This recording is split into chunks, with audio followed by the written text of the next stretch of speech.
A well-regulated militia be necessary to the security of a free state. The right of the people to keep and bear arms shall not be infringed. Welcome again to another edition of Bearing Arms. Cam and Company, I'm so glad that you're with us on the program today. We're going to be talking about what's going on in Oregon. Not the continued rising violent crime in Portland. No.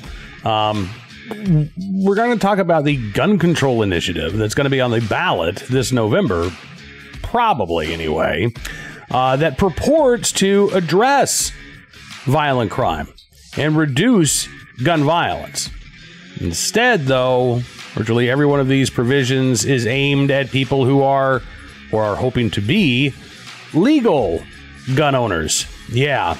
So the Los Angeles Times, among the news outlets reporting yesterday that Oregon voters will decide on one of the nation's strictest gun control policies, noting that the measure would, quote, ban large capacity magazines of more than 10 rounds. Although there is a grandfather clause, I'm actually kind of surprised that exists for current owners and, of course, for law enforcement and the military, right?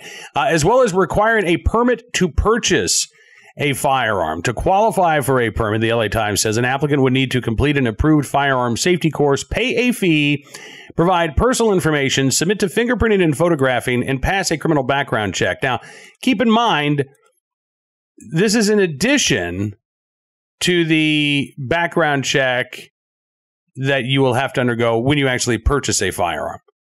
This is an entirely duplicative effort. And I got to say, I'm not convinced that it's actually going to stand up to constitutional scrutiny because there's, again, some weasel words about the issuing authorities, police chiefs and county sheriffs, having some discretion, right, to look into. They don't specifically talk about your good moral character, but they say, you know, if there are concerns about your mental health, concerns about your dangerousness. Doesn't matter if you've been arrested or charged with a crime, much less convicted of one, which, of course, you know, depending on the offense, might prohibit you from owning a firearm. None of that has to have happened. So there is still, I think, too much discretion given to these issuing authorities to decide who gets to exercise their Second Amendment rights. But this is just one portion of the gun control initiative that, again, is likely to be on the ballot. As NRA's Institute for Legislative Action points out, IP 17, in addition to the magazine ban, in addition to the permit to purchase, would create a government registry of law-abiding gun owners' personal information, as well as create an indefinite delay of firearms transfers. Yeah, this is interesting. So the, I believe it's the Oregon Firearms Federation, actually had a post on their website earlier this month, I think back on July the 1st, as the signatures were being turned in and the Secretary of State there in Oregon was starting to go through the signatures to see how many of them were valid. Oregon Firearms Federation released a statement, again, outlining some of their problems with this proposed initiative. And they say, quote, it's not an overstatement to say that for many, this measure would essentially ban the future purchase of firearms. This is not an exaggeration, they say. Section 2 of the measure calls for the, quote, regulation of sale, purchase, and otherwise transferring of all firearms. Section 3 creates a mandate for a permit to purchase a firearm, any firearm. And they lay out the existing process right now. They say that Oregon State Police have no statutory time limit on how long that they can take to conduct a background check. You know, at the federal level, it's basically 3 days, and if the FBI hasn't completed the check, then a dealer can proceed with a sale if they want. Oregon Firearms Federation says there are many cases of people waiting over 2 years for the completion of a check. Requests for information or corrections from the Oregon State Police are routinely ignored. And while current law in Oregon allows a transfer to take place after 3 business days if the state police has not completed the check, in practice, they say that virtually never happens because dealers fear retribution from the ATF. But this ballot measure removes even that one small and rarely used safeguard, they say. So now you have to wait. Dealers would have to wait until those checks are conducted, even if it takes 2 years or longer. And they also, the Oregon Firearms Federation also talks about the permit to purchase that they know will be required before you can even start the often, quote, frustrating process of getting permission from the state police. Under the proposed permit to purchase, you must apply for the new permit from the police chief or the sheriff of your jurisdiction, which again will require an additional background check and fees. The application must provide any information that the permitting agent demands. The applicant must complete a, quote, firearm safety course. Keep in mind that this is required just to ask for permission from the sheriff to then ask permission from the state police to simply buy a firearm, not to carry one.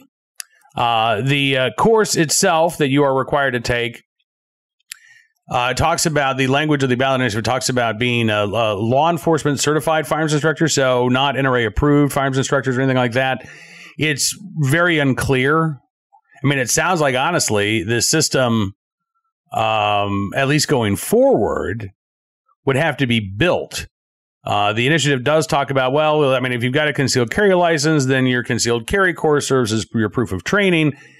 But again, for future gun buyers, this is going to pose another challenge, another hurdle before they can exercise a fundamental civil right. And by the way, this permit to purchase is really odd. There are only a handful of states around the country that still have these permit to purchase laws on the books. In many cases, these are a relic, quite frankly, of the Jim Crow era. North Carolina's permit to purchase law, for example, requires anybody who wants to buy a handgun go to their county sheriff and ask permission beforehand. And the county sheriff, again, has the subjective authority to say, I don't really think you're suitable to own a handgun. Shotgun or rifle, sure, but not a pistol. Can't have that. The law was put on the books in the early 20th century. There was a study that was done out of North Carolina just a couple of years ago and found that to this day, they looked specifically at Wake County, North Carolina, and they found that to this day, black applicants are nearly 3 times as likely to be denied a pistol purchase permit than white applicants. I'm not saying we're going to see that same subjective decision making there in Oregon, but it is certainly a distinct possibility, given how this initiative has been crafted. So the good news is, and I will admit, this is just a sliver of good news. It's not a done deal. But the initiative, so the signatures have been approved by the Oregon Secretary of State. She has said that they have, enough valid signatures to get put on the ballot. However, the next step here is that the Explanatory Statement Committee has to draft the statement for the ballot language. The title of this initiative right now is called the Reduction of Gun Violence Act, which again, these are all laws aimed at legal gun owners, not violent criminals. You want to reduce violent crime? Plenty of things we could do. We start by, ensuring that let's say the Portland Police Bureau has the adequate number of officers to respond to crimes, because that's an issue right now. Not, again, where gun control advocates are going with this. So once the Explanatory Statement Committee drafts this statement for the ballot on August 3rd, so coming up here in just a couple of weeks, the public will have an opportunity to comment on and to challenge that statement. NRA's Institute for Legislative Action says that they will be updating members with the language of the draft statement as it becomes available. But they are also saying that it is critical that you provide comments on the draft statements, identifying the unconstitutional infringements that Initiative 17 will place on law-abiding firearm owners in Oregon. So when that public comment period opens in early August, Oregon gun owners will have an opportunity to weigh in. And there is a chance, not a huge chance, again, I don't want to overestimate things, but there is a chance that the language of that statement, I think there's a really good chance that the language will be challenged, but there's a chance that this initiative could get thrown out. We actually saw something similar in Florida when the group Ban Assault Weapons Now tried to get a gun ban initiative on the ballot. First, they had problems collecting a number of signatures that they needed. But then there was also issues with the way the ballot language was worded. And eventually that initiative was struck down by the Florida State Supreme Court. Again, I'm not saying it's likely that that's going to happen in Oregon, but it is a possibility. And the odds improve the more gun owners respond during this public comment period.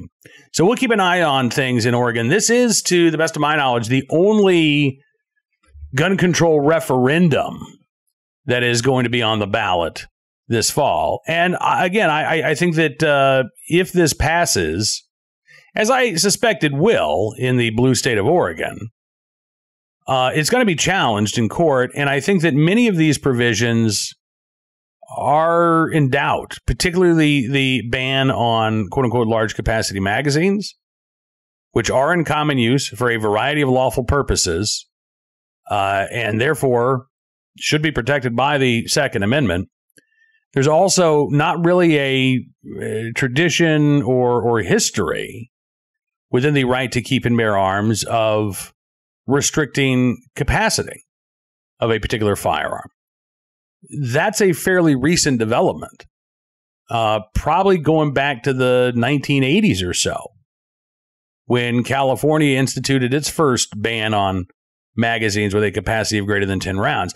Since then, only a handful of states around the country have adopted these types of magazine bans. Meanwhile, you've got, again, hundreds of years worth of American history of advancements and developments in firearms, where we went from, single shot pistols to now multi-shot revolvers, and there were no attempts to ban those revolvers. Well, you only have 2 rounds in that revolver, right? When the first repeating rifles came on the market in the mid-19th century, there were no efforts to try to ban those firearms because, in the words of Henry, repeating arms, you could load on Sunday and shoot all week, right? That just didn't happen.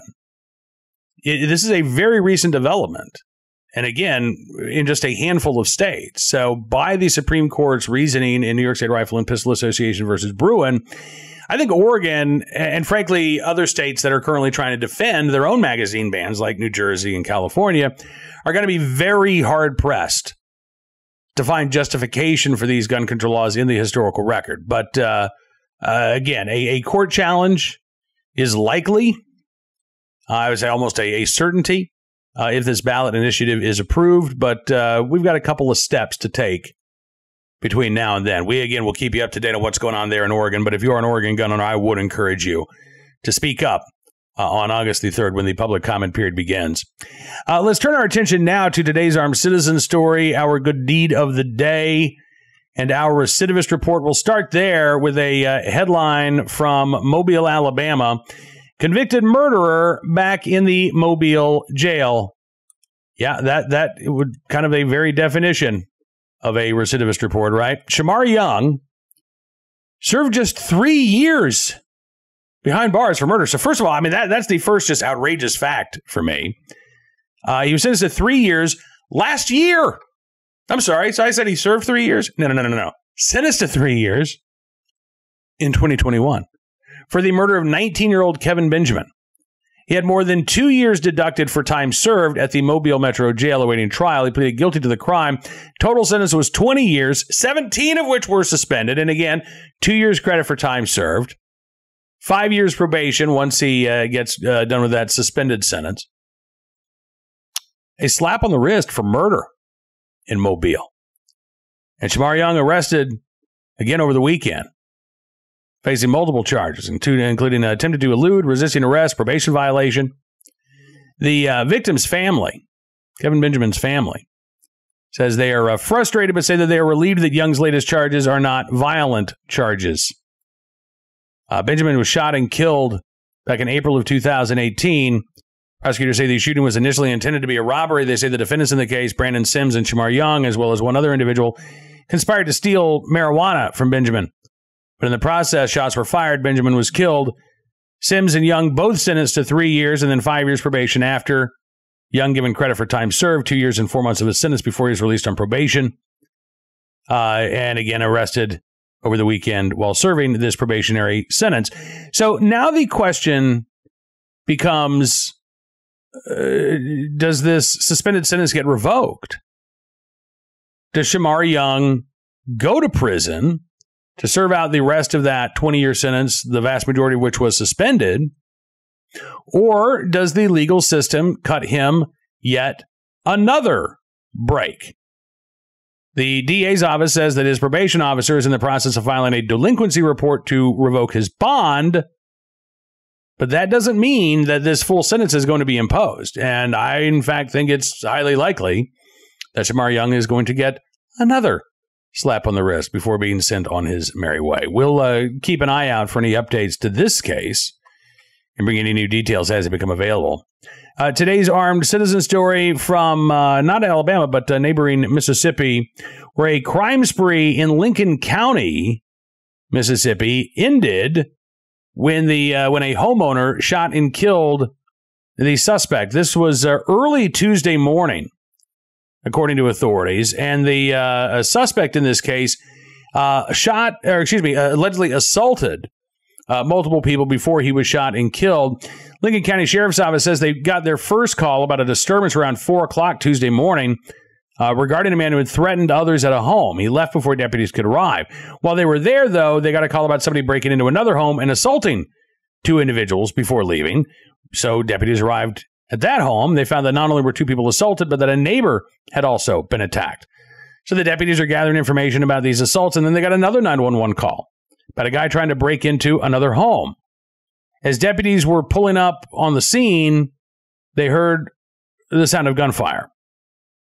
When they arrived at the home where the gunshot took place, they found that a man had been shot trying to hit somebody with his car. That man was taken to the hospital. He was pronounced dead. It was discovered that that individual who was shot was the individual responsible for all of the earlier assaults and disturbance calls. 2 of this guy's victims actually taken to local hospital to be treated for their injuries. The homeowner who killed the suspect has not been charged. Sounds, again, at this point, like he was acting in self-defense or the guy was trying to run him over.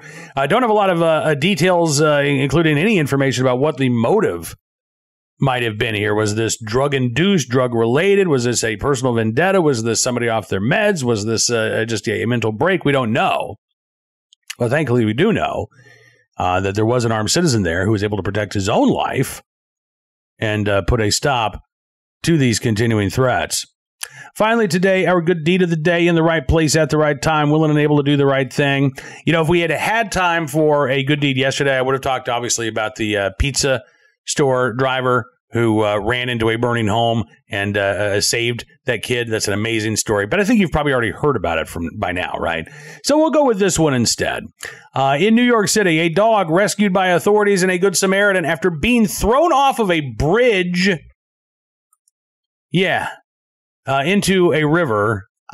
Some people are just absolute monsters, aren't they? This happened Tuesday, according to ABC News, when Marine 4 from the New York Fire Department responded to report a dog that was in distress in the Harlem River after somebody reportedly threw the dog off of that bridge.